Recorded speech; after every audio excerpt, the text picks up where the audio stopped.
these incisions here.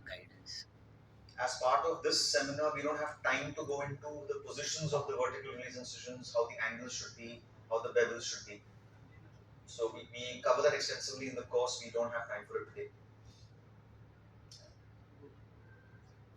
Okay, so we are creating a split thickness flap. Now I'm going to the palate. I'm going to the area mesial to the first molar. Okay. And I'm doing one straight horizontal incision. And I'm going to be doing one vertical incision in the front, like a L-shaped incision.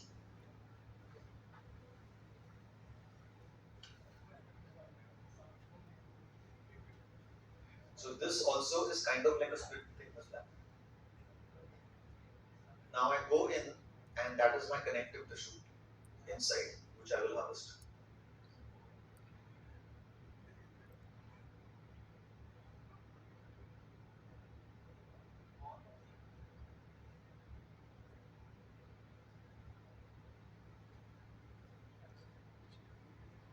Okay.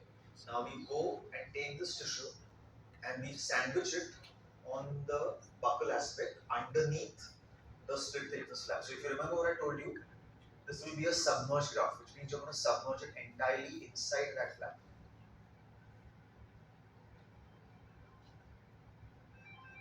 You would close up the angles first and then go ahead and close up the vertical release incisions. So here for demonstration purpose, I'm using a vicryl suture. You should not be using vicryl suture. Vicryl suture should be used only inside because it is resorbable. For this closure, you would use which kind of suture preferably? I told you in the morning. A monofilament like proline, polyamide, PTFE, any of those sutures are preferred sutures, and that also 50 or 60. Nothing bigger than that. I'm just showing you some instruments from my kit. That is a corn plier that is used for holding the graft.